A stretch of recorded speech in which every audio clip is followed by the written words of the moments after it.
first nationalize the Federal Reserve System, put it into the U.S. Treasury.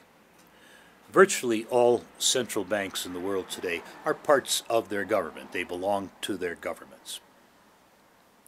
Not in America. In America we have an ambiguity where the Federal Reserve System, people think it's part of our government. It truly isn't. It's not in the legislative, executive, or judicial branches. Well, there are no other branches.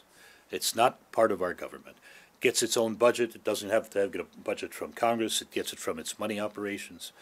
The reason it's ambiguous is the president appoints the chairman, right now Chairman Bernanke, for 4-year periods, and the board for 14-year periods.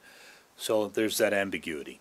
But it's essentially controlled by the banking fraternity.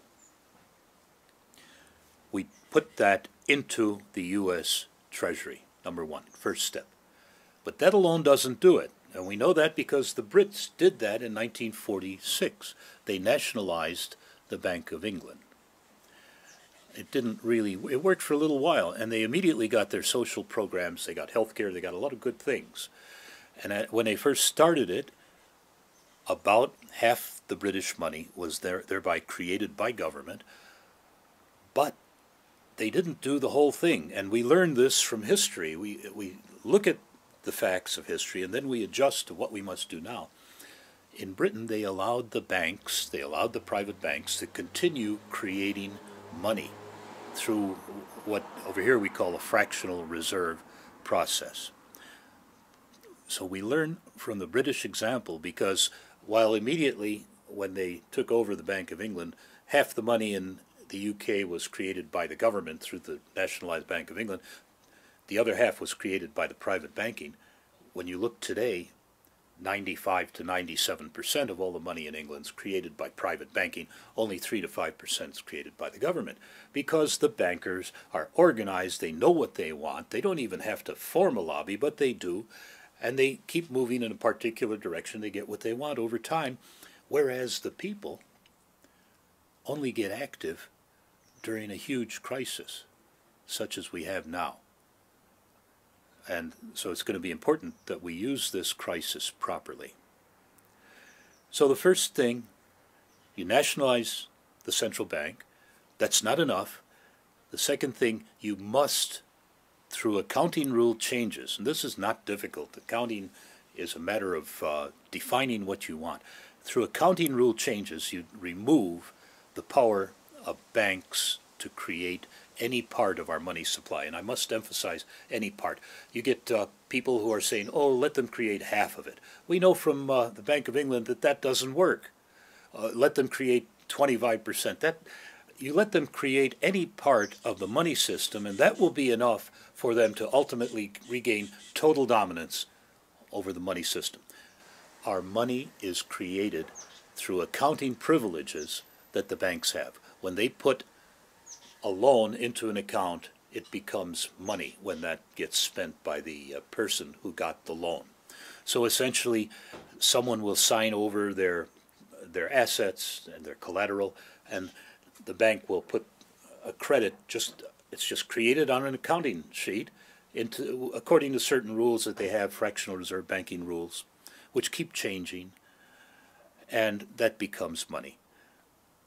The money is privately created. It's not presently created by our government the way people think. Now, so the second part of the equation, that privilege is removed from banking. They no longer have the power to create money the way they're doing it now. Now, if you just did those two things, you will create a difficulty, because you need to have new money introduced into society as it grows, as commerce grows, as improvements are made. You need to have new money introduced, and you've removed the power of the banks to create money. You have to put it back in and show how the government can do this. You see, in our own history, we have already done that, and it failed. Under Van Buren and Jackson, the power of banks to create money was removed, but they didn't understand they had to reestablish that power in government, And so they created one of the biggest depressions that we've ever had in America.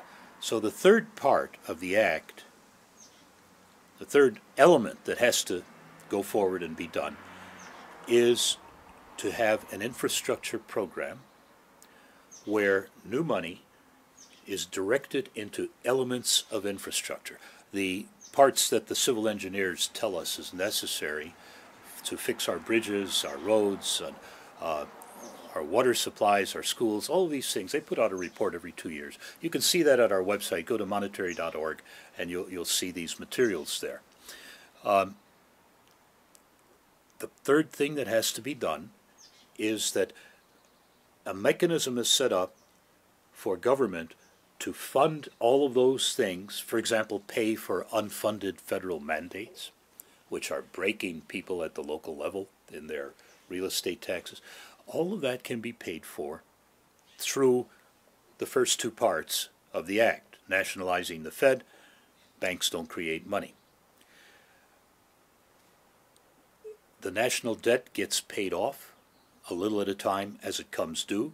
Instead of being rolled over into new debt, the government simply uses its money creation power to pay off the old debt. So what will that mean? All the people that are getting paid for their bonds over time, these are investors, and they're going to look for places to invest that money. They might invest it in bank stock. Fine, gives the banks more money to loan out. They might invest it in various businesses. What we think that will do is dramatically lower interest rates. Now, the Act also puts a limit on interest rates of 8%, including all fees, and the logic there is that until 1980-81, there were state limits on state usury laws that limited interest generally from 6 to 10% per year.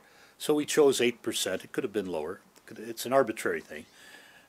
We chose 8% because when the economists scream, "Oh, you'll upset the entire universe with rules like that," we can simply point to the fact that that's the way it was until 1981, and the universe was functioning a lot better than it is now, isn't it?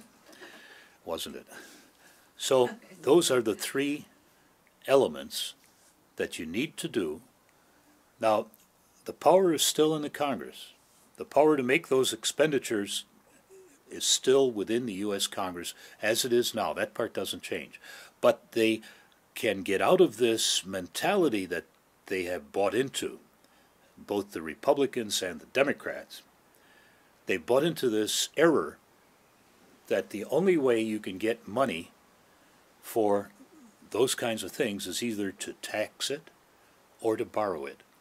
And we know that we're already beyond the limits of reasonable taxation and reasonable borrowing. So there's an attitude, oh, we can't do any more of that.